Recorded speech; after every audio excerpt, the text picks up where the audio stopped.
सो आज जो हमारे पास क्वेश्चन है बेसिकली वो क्वेश्चन है from the topic of continuity and differentiability. और जब जब ये टॉपिक जे एडवांस में आता है इसमें बेसिकली कुछ ऐसे फंडामेंटल कंसेप्ट होता है कंटिन्यूटी एंड डिफरेंशियबिलिटी में। आपको अगर कोई भी फंक्शन कंटिन्यूस है तो वो left hand limit, right hand limit और फंक्शन की उस पॉइंट पर लिमिट बराबर होनी चाहिए, या फिर कभी उसके बीच में signum function, greatest integer function, या फिर कुछ अलग टाइप की कंटिन्यूटी घुसा देता है। और बेसिकली इसका जो क्वेश्चन होता है बेसिकली वो रिवॉल्व करता है ऑलमोस्ट लिमिट के कंसेप्ट के करस्पॉन्डिंग, कि आपका लिमिट का कंसेप्ट कितना स्ट्रांग है। और ये जो क्वेश्चन आया था स्पेशली 2023 में जे एडवांस्ड के, ये शायद पेपर 2 का क्वेश्चन है।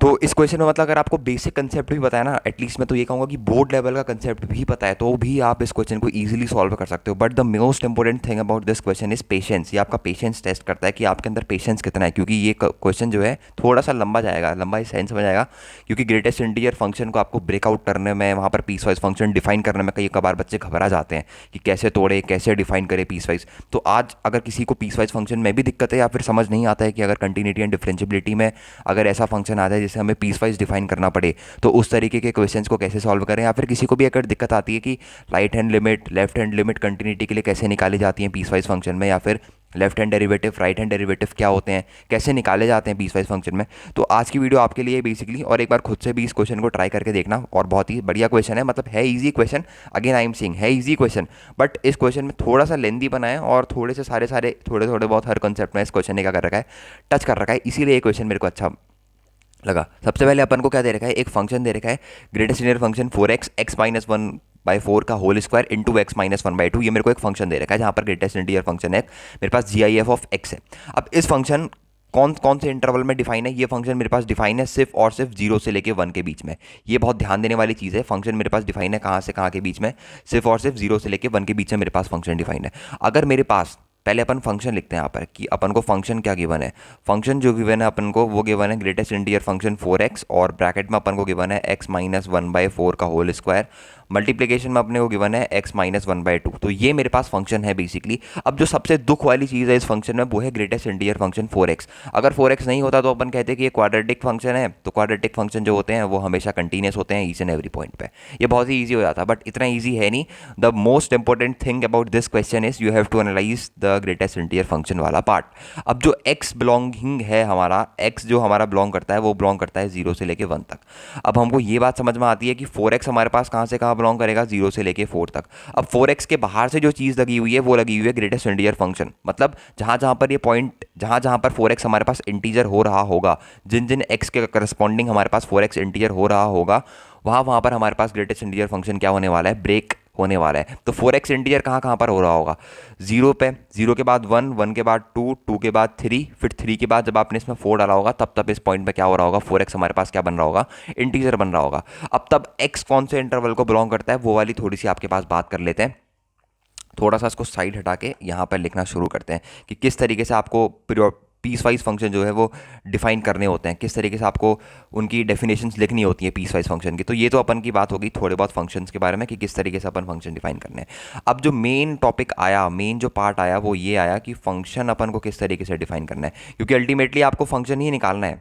फिर फंक्शन का डेरिवेटिव करोगे तब उसका आप डिफरेंशियबिलिटी वगैरह के बारे में आप क्या कर सकते हो, कमेंट आउट कर सकते हो। तो सबसे पहले मैं बात करता हूँ, मेरे पास 4x 0 से लेके 1 में बिलोंग करता है, तो मेरे पास x कहाँ से कहाँ बिलोंग करेगा। अगर यहाँ पर बहुत ध्यान से देखना, अगर मेरे पास 4x जो है वो बिलोंग कर रहा है 0 से लेके 1 पे, तो ऑब्वियस ही बात है मेरे पास x कहाँ से कहाँ बिलोंग करेगा, 0 से लेके 1 बाई 4 पे मेरे पास x बिलोंग करेगा। अगर 4x 0 से लेके 1 है तो greatest integer function of 4x कितना हो जाएगा बच्चे, 0 हो जाएगा। आप सबको पता है 0 से लेके 1 में ग्रेटेस्ट इंटीजर फंक्शन कितना होता है, 0 हो जाता है। तो यहाँ पर तो मेरे पास आ गया 0। अब बात करता हूँ 4x जब मेरे पास बिलोंग करता है 1 से लेके 2 पे, तो x कहाँ पर बिलोंग करता है, तो यहाँ पर लिख देता हूँ 4x जब मेरे पास बिलोंग कर रहा है 1 से, सॉरी 4x बिलोंग कर रहा है 1 से लेके 2 पे, तो उस टाइम पे जो मेरा x है वो मेरे पास बिलोंग कर रहा है, यहाँ पर वैसे स्क्वायर ब्रैकेट आएगा 1/4 से लेके 1/2 के बीच में। अब जब 4x 1 से लेके 2 में है तो इसके बीच में मेरे पास greatest integer function of 4x की वैल्यू कितनी है, 1 है। तो अगर 1 है तो यहाँ पर मेरे पास जो फंक्शन आ जाएगा वो कुछ इस तरीके से आ जाएगा x माइनस 1/4 की पावर 2, और यहाँ पर निकल के आ जाएगा x माइनस ऑफ 1/2। ठीक है, अब बात करता हूँ तीसरे पॉइंट की। जब मेरे पास 4x कहाँ से कहाँ बिलोंग कर रहा है, 4x बिलोंग कर रहा है 2 से लेके 3 तक। अगर 4x 2 से लेके 3 तक बिलोंग कर रहा है तो x मेरे पास बिलोंग करेगा 1/2 से लेके 3/4 तक, और इसके बीच में greatest integer function of 4x की वैल्यू कितनी हो जाएगी, 2 हो जाएगी, आप सबको पता है। तो कुछ नहीं करना है, बस डेटा ऊपर का नीचे रिपीट हो रहा है, कॉपी पेस्ट हो रहा है, बस आगे से 2 3 ऐसी ऐसी चीज़ें क्या होते जा रही है मेरे पास, ऐड होते जा रही है। ठीक है, अब लास्ट पॉइंट में आप खुद बना के देखना, लास्ट पॉइंट में कैसे टूटेगा। 4x मेरे पास कहाँ से कहाँ बिलोंग करेगा, 4x मेरा बिलोंग करेगा 3 से लेके 4 तक।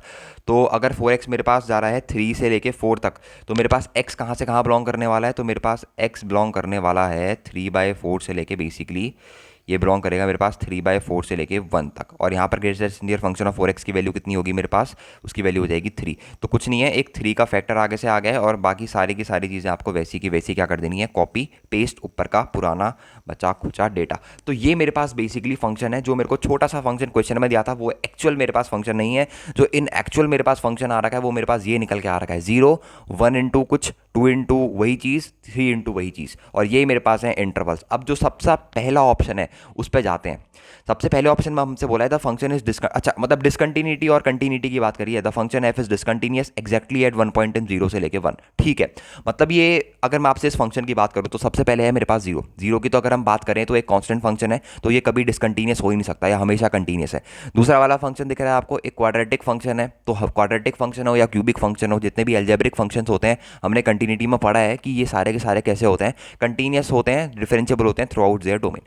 और सिमिलरली तीसरे वाले फंक्शन की बात करूं, बस एक 2 का फैक्टर ऐड कर रखा है, इसकी वजह से इसकी कंटिन्यूटी पे कोई भी डिस्टर्ब नहीं आएगा, ये भी कंटिन्यूअस होगा। चौथा वाला वो भी कंटिन्यूअस होगा, बस एक 3 कांस्टेंट से मल्टीप्लाई कर रखा है, और कांस्टेंट से मल्टीप्लाई करके आप किसी भी फंक्शन की कंटिन्यूटी डिस्टर्ब नहीं कर सकते हैं।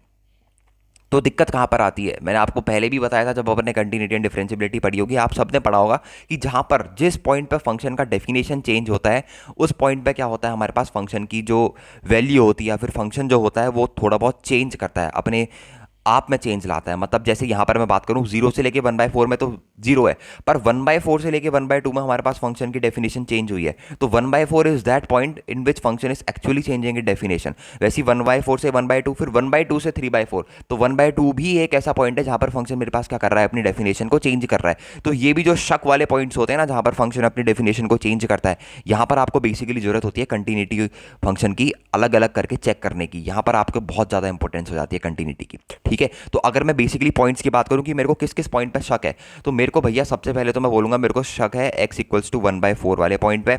उसके बाद मैं बोलूंगा मेरे को शक है x इक्वल टू 1/2 वाले पॉइंट पे। फिर लास्ट जो पॉइंट है मेरे पास वो बचा है मेरे पास x इक्वल टू 3/4, इस वाले पॉइंट पे भी मेरे को शक है। तो अगर मैं बात करूं x इक्वल टू 1/4 में लेफ्ट हैंड डेरिवेटिव कितना आया, तो लेफ्ट हैंड डेरिवेटिव आपको साफ साफ दिख रहा है, 1/4 पे कितना है मेरे पास लेफ्ट हैंड डेरिवेटिव, 0। बेसिकली 0 ही तो है 1/4 पे लेफ्ट हैंड डेरिवेटिव। और अगर मैं बात करूं राइट हैंड डेरिवेटिव या इसी पॉइंट पे फंक्शन की वैल्यू f(x) की वैल्यू, जो क्योंकि फंक्शन की उसी पॉइंट पे वैल्यू क्यों, क्योंकि 1/4 पे स्क्वायर ब्रैकेट लगा रखा है। ठीक है, तो 1/4 अगर आप यहां पर रखोगे तो बेसिकली ये 0 ही बन जाएगा। तो ये क्या हो गया 0, मतलब left hand derivative equal to right hand derivative equal to value of the function at that point. मतलब इस पॉइंट पे तो मेरे पास डेटा चेक हो गया कि इस पॉइंट पे कोई दिक्कत नहीं है, आप आगे स्किप ऑन कर सकते हो, इस पॉइंट पे फंक्शन मेरे पास क्या है, कंटिन्यूअस मेरे पास है। अब बात करता हूं 1/2 की, तो 1/2 पे मैं सबसे पहले निकालता हूं लेफ्ट हैंड डेरिवेटिव। तो लेफ्ट हैंड डेरिवेटिव देखने की जरूरत है नहीं, क्योंकि 1/2 पुट करोगे तो अपने पास क्या बन के आ जाएगा, 0।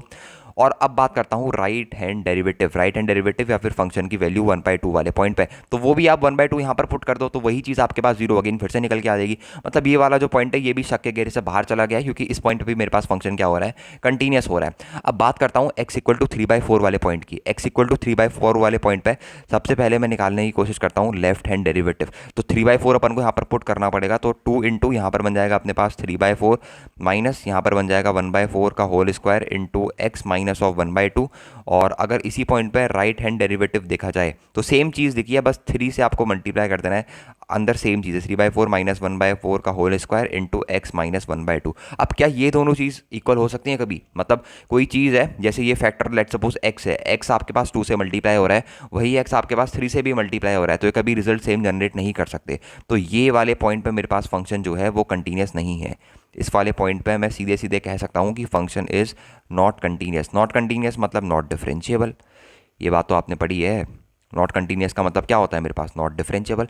तो फंक्शन बेसिकली जो फंक्शन के 3 शक वाले पॉइंट्स है 1/4, 1/2 एंड 3/4, उन तीनों में से सिर्फ एक एक पॉइंट ऐसा आ रहा है जहाँ पर फंक्शन मेरे पास क्या हो रहा है, डिसकंटिन्यूस हो रहा है। तो आंसर शीट में अपन से क्या बोला था, function F is discontinuous exactly at one point in 0,1।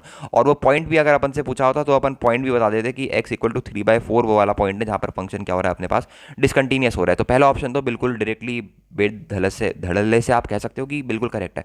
अब दूसरे वाले पॉइंट से, दूसरे वाले ऑप्शन से अपन से बात करी गई है थोड़ी बहुत इसकी डिफरेंशियबिलिटी के बारे में। तो डिफरेंशियबिलिटी ही पूछी गई है ना, तो डिफरेंशियबिलिटी ही पूछी गई है तो फंक्शन को डिफरेंशिएट कर देते हैं। डिफरेंशिएट करना तो आई गेस सबको आता ही होगा।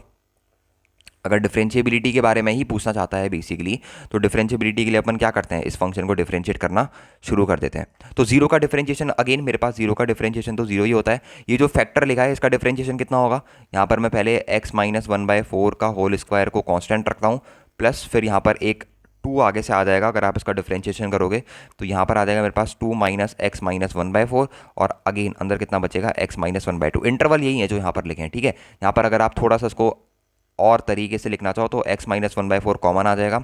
अंदर मेरे पास कितना बच जाएगा, अंदर मेरे पास बच जाएगा x माइनस 1/4, 2 को अंदर मल्टीप्लाई कर दोगे तो ये बन जाएगा 2x माइनस का मेरे पास 1। और थोड़ा ढंग से लिखने की कोशिश करोगे तो x माइनस 1/4 अंदर मेरे पास बन के आ जाएगा 3x माइनस का यहाँ पर बन के आ जाएगा शायद 5/4। तो ये मेरे पास फंक्शन बन के आ गया। तो ये सब चीज़ लिखने की ज़रूरत नहीं है, सीधे सीधे 3x माइनस का 5/4 ही लिख लेते हैं। तो यहाँ पर मेरे पास जो बन के आ गया, ये बन के आ गया x माइनस 1/4, अंदर बन के आ गया मेरे पास 3x माइनस का 5/4। ये दूसरा वाला पार्ट है, बेसिकली ये मेरे पास सेम ही चीज़ है। अब तीसरे वाले फंक्शन में क्या हो रहा है, उसमें आपको थोड़ी सी चालाकी यहाँ पर ये करनी है कि बस एक 2 के फैक्टर से और एक 3 के फैक्टर से आपको मल्टीप्लिकेशन कर रखा है, तो पूरा फिर से डिफरेंशिएट करने की कोशिश मत करना। बस आगे से एक 2 का फैक्टर पेस्ट कर देना है और अंदर यही वाली चीज़ आपको लिख देनी है। कौन सी वाली चीज़, x माइनस 1/4, और अंदर लिख सकते हो आप कितना, 3x माइनस का 5/4। सिमिलरली चौथे वाले पॉइंट में भी कोई दिक्कत नहीं है पूरा डिफरेंशिएट करने की, x माइनस 1/4 और अंदर सेम चीज़ लिख देना, क्योंकि डेटा जो है वो ऊपर से लेकर नीचे तक पूरा का पूरा रिपीट ही हो रहा है। तभी ये थोड़ा सा जो एडवांस ने अपन के साथ क्या करा है, बेसिकली थोड़ा सा रहमत बरती है कि लो आप थोड़ा सा क्या करो, डेटा को आसान करके ले लो। अब अगर मैं x का इंटरवल लिखना चाहूँ तो यहाँ पर मेरा x बिलोंग कर रहा था 0 से लेके 1/4 पे, यहाँ पर मेरा x बिलोंग कर रहा था बेसिकली 1/4 से 1/2 पे, और ये दोनों सेम ही थे। तो यहाँ पर मेरा x बिलोंग कर रहा था 1/2 से लेके 3/4 पे, और फिर लास्ट में मेरा x बिलोंग कर रहा था 3/4 से लेके 1 पे, ठीक है। अब बात करते हैं यहीं पर, जैसे अपन ने कंटिन्यूटी पे 3 पॉइंट्स पे चेक करा कि अपन की कंटिन्यूटी सेम आ रही है या नहीं आ रही है, सिमिलरली डिफरेंशिएबिलिटी भी अपन को चेक करनी पड़ेगी उन्हीं तीनों पॉइंट्स पे, क्या अपन की डिफरेंशिएबिलिटी सेम आ भी रही है या फिर डिफरेंशिएबिलिटी अलग आ रही है, ठीक है। यही चीज़ अपन को यहाँ पर भी चेक करनी है, ठीक है। तो सबसे पहले अपन बात करते हैं उन्हीं तीनों पॉइंट्स की जिन पॉइंट्स पे अपन को क्या रहता है, शक रहता है। शक वाले पॉइंट्स पे ये अपन ने पढ़ते भी हो गया यार, शक वाले पॉइंट्स पे चेक करनी होती है। तो सबसे पहले अपन चेक करते हैं x इक्वल टू 1/4 वाले पॉइंट पे। x इक्वल टू 1/4 वाले पॉइंट पे लेफ्ट हैंड डेरिवेटिव की वैल्यू सीधे सीधे 0 दिख रही होगी आपको, कोई दिक्कत तो नहीं होगी। यहाँ पर सीधे सीधे अपन की लेफ्ट हैंड डेरिवेटिव की वैल्यू क्या होगी, 0।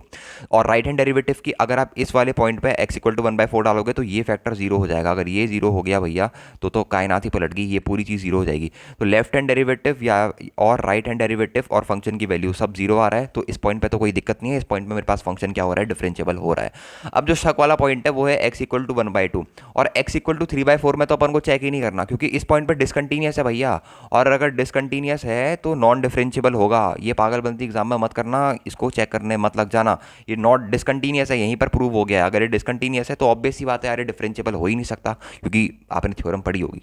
I am little bit of sure कि आपने थ्योरम पढ़ी होगी, ठीक है। अब x इक्वल टू 1/2 वाले पॉइंट पे चेक करते हैं। 1/2 वाले पॉइंट पे अगर आप लेफ्ट हैंड डेरिवेटिव निकाल के देखोगे तो LHD जो आपका आ जाएगा 1/2 वाले पॉइंट पे, वो आ जाएगा, बराबर नहीं आएगा वैसे, 1/2 माइनस का 1/4, और अंदर आ जाएगा मेरे पास 3/2 माइनस का 5/4, ये आ जाएगा। और अगर राइट हैंड डेरिवेटिव निकाल के देखोगे तो यही चीज़ लिखी हुई है, बस बाहर से 2 से मल्टीप्लाई करा है। तो भैया ये चीज़ कभी सेम आ ही नहीं सकती, ये चीज़ और इसका डबल कभी इक्वल हो ही नहीं सकते। तो LHD और RHD या फिर फंक्शन की वैल्यू की लिमिट उस पॉइंट पर कभी सेम हो ही नहीं सकती। तो ये फंक्शन इस पॉइंट पर क्या हो गया, मेरे पास नॉट डिफरेंशिएबल हो गया। तो बेसिकली 2 पॉइंट ऐसे आ रहे हैं जहाँ पर मेरे पास फंक्शन क्या हो रहा है, नॉट डिफरेंशिएबल हो रहा है, और एक पॉइंट ऐसा है जहाँ पर फंक्शन मेरे पास क्या है, नॉट कंटिन्यूअस है, ठीक है। तो बी ऑप्शन अपन से बोला है, there is exactly 1 point in 0 से लेके 1 at which function F is continuous. There is exactly 1 point in 0 से लेके 1 at which function is continuous but not differentiable. तो देख लेते हैं क्या है। एक पॉइंट ऐसा है 0 से लेके 1 के बीच में जहाँ पर फंक्शन कंटिन्यूअस है, ठीक है तो 3 3 पॉइंट पर बोल रहा है कि eight which the function F is continuous but not differentiable. और वो चीज़ अपन को 1/2 के साथ सही होते हुए दिख रही है, क्योंकि वो बोल रहा है कि एक पॉइंट ऐसा है फंक्शन में 0 से लेकर 1 के बीच में जहाँ पर कंटिन्यूस तो है बट वहाँ पर डिफरेंशिएबल नहीं है। 1/2 पर कंटिन्यूस तो है बट आपको ये चीज़ दिख रही होगी कि 1/2 पर हमारे पास फंक्शन जो है वो डिफरेंशिएबल नहीं है। तो ये वाली स्टेटमेंट तो बिल्कुल ही बिल्कुल अपने पास सही हो गई। The function F is not differentiable eight more than 3 points. 3 से ज़्यादा पॉइंट्स पर फंक्शन एफ जो है वो डिफरेंशिएबल नहीं है। अपन ने बात ही 3 पॉइंट्स की करी थी, तो 3 से ज़्यादा पॉइंट्स ये कहाँ से ही ला गया पता नहीं। 3 ही क्रिटिकल पॉइंट्स है अपने पास, तो ये वाला ऑप्शन भी डायरेक्टली आप देखते ही गलत कर सकते हो। अब जो लास्ट वाला थोड़ा सा इसने हटके सवाल पूछा है, that is the minimum value of the function F is.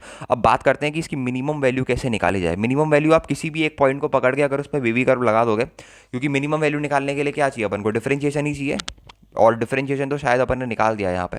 ये वाली चीज़ें चाहिए मिनिमम वैल्यू निकालने के लिए।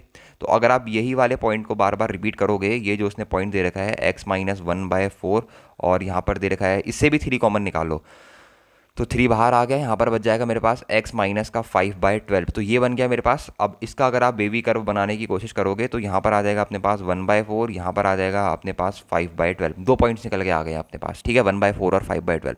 तो यहाँ पर जो हो रहा है अपने पास, ये हो रहा है पॉजिटिव, यहाँ पर हो रहा है निगेटिव, यहाँ पर हो रहा है अपने पास फिर से क्या, पॉजिटिव।